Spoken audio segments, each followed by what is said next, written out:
1 year of unprotected sex के साथ अगर आप कंसीव नहीं कर पा रहे हो तब हम इनफर्टाइल किसी को काउंट करते हैं। रैंडमली अचानक से आपको प्लान नहीं करना कि अब चलो ठीक है हम प्लान करते हैं प्रेगनेंसी, ऐसा नहीं करना है। अगर हम ये बार बार प्रोसेस करते हैं, एक बार जैसे आपका आईवीएफ फेल हो गया, फिर से हमने ट्राई किया, तो आईवीएफ जब फेल हो जाता है उसके बाद कंसीव करवाना बहुत मुश्किल होता चला जाता है।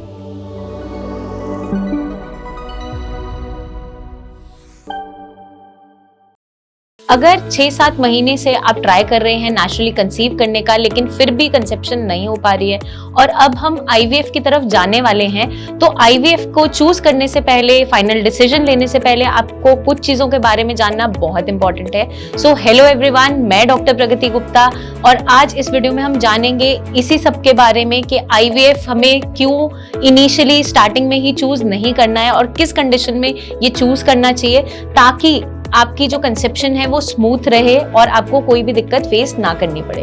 तो आइडियली अगर हम बात करें आईवीएफ की, तो बहुत इजीली एक्सेसिबल हो गया है आजकल। हर कोई अचानक से एकदम से फर्स्ट स्टेप पे ही, फर्स्ट पॉइंट पे सोचता है कि हम आईवीएफ करवा लेंगे अगर कंसीव हम नहीं कर पा रहे हैं। तो इसके बारे में अच्छे से आप जान लीजिए कि कौन सी कंडीशन में हम करवा सकते हैं और कहाँ हमें इस चीज के लिए वेट करना है। अगर आप 6-7 महीने से ट्राई कर रहे हो, नेचुरली कंसीव नहीं हो पा रहा है, तो घबराने की जरूरत बिल्कुल नहीं है।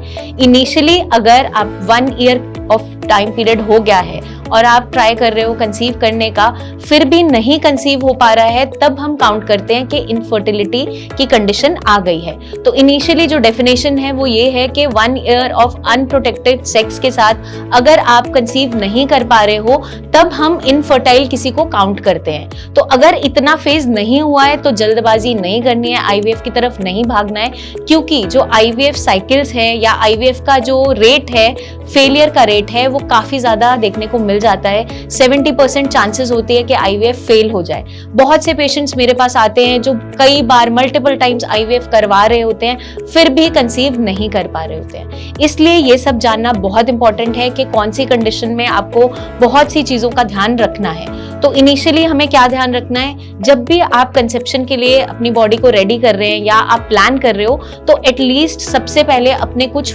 टेस्ट करवाइए, लैब इन्वेस्टिगेशंस करवाइए, उसमें देखिए कि आपकी बॉडी रेडी है कंसेप्शन के लिए या नहीं।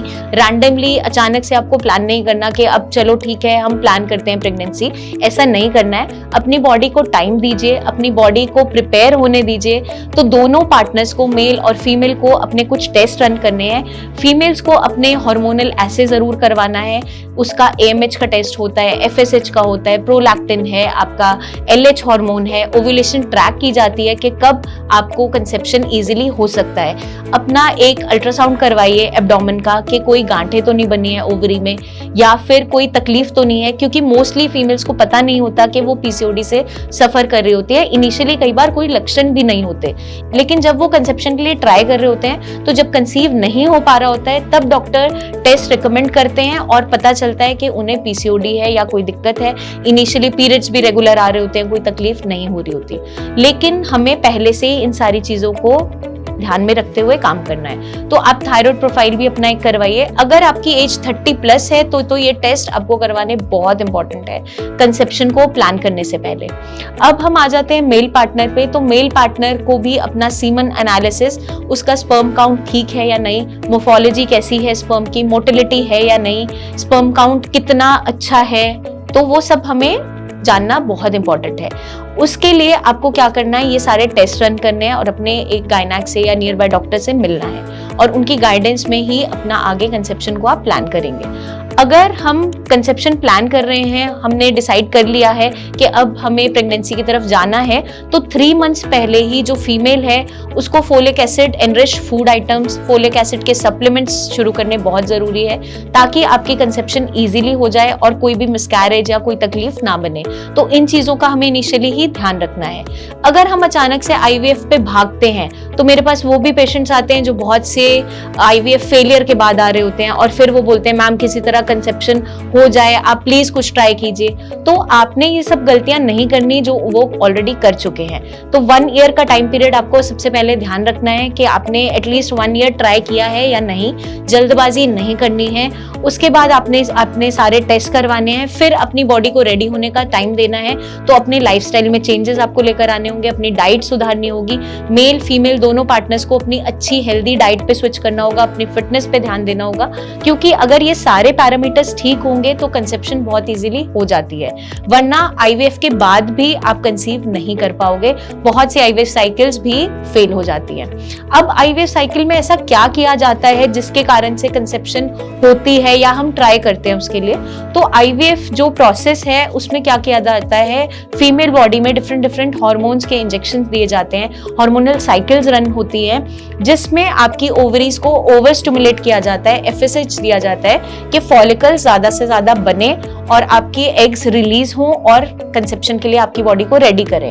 बट अगर हम ये बार बार प्रोसेस करते हैं, एक बार जैसे आपका आईवीएफ फेल हो गया, फिर से हमने ट्राई किया, फिर से हमने वही साइकिल रन की, तो उस कंडीशन में क्या देखने को मिलता है, हार्मोनल इम्बैलेंसेस भी देखने को मिल जाते हैं। ओवर स्टिमुलेशन की वजह से सारे हार्मोन्स जब डिस्टर्ब हो जाते हैं तो आईवीएफ जब फेल हो जाता है उसके बाद कंसीव करवाना बहुत मुश्किल होता चला जाता है। इसलिए ये गलतियां आपको नहीं करनी है, सोच समझ के अपने ट्रीटमेंट को डिसाइड करना है, आपके लिए क्या सही है क्या गलत है उसको जज करना बहुत इंपॉर्टेंट है। एकदम से किसी की बातों में नहीं आना या आईवीएफ सुन लिया शब्द तो उसके पीछे हम भागने लग गए, ऐसा नहीं करना। पूरा आप चीजों को समझो, परखो, उसके बाद ही किसी तरफ का आप डिसीजन ले सकते हैं। तो ये सारी चीजों का आपको खास ध्यान रखना है। अगर आपकी बॉडी फिट है और आपका डाइट अच्छा है, हेल्दी है, सब कुछ ठीक है, तो कंसेप्शन के चांसेस काफी ज्यादा होते हैं, नेचुरली आप इजीली कंसीव कर सकते हो। अब कुछ कंडीशंस में क्या देखने को मिलता है, फेलोपियन ट्यूब ब्लॉकेज थी फीमेल्स में, जो फेलोपियन ट्यूब है जहां पे फर्टिलाइजेशन होती है वो ही ब्लॉक है, तो कंसेप्शन हो ही नहीं पाता। लेकिन फीमेल्स को पता नहीं है पहले से, उनके कोई ऐसे टेस्ट नहीं करवाए गए, उन्हें बताया नहीं गया, फिर भी वो चीजों को प्लान करते रहे। तो आपको सही गाइडेंस, सही एक कंसल्टेशन बहुत इंपॉर्टेंट है, ताकि आप अपनी जो जर्नी है आगे प्रेगनेंसी की उसको स्मूथली रन कर सकें। तो इस चीज का आपको काफी ध्यान रखना है एक हेल्दी डाइट के साथ साथ, क्योंकि एक हेल्दी डाइट में भी कभी कभार न्यूट्रिएंट्स की कमी रह जाती है जिसकी वजह से आप कंसीव नहीं कर पा रहे होते हो।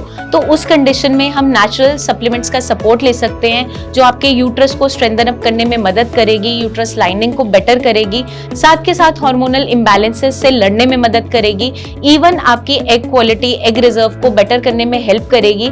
और जो मेल्स हैं उनमें भी आपका जो स्पर्म काउंट है उसको बेटर करने में, उसकी मोटिलिटी को बेटर करने में मदद करती है।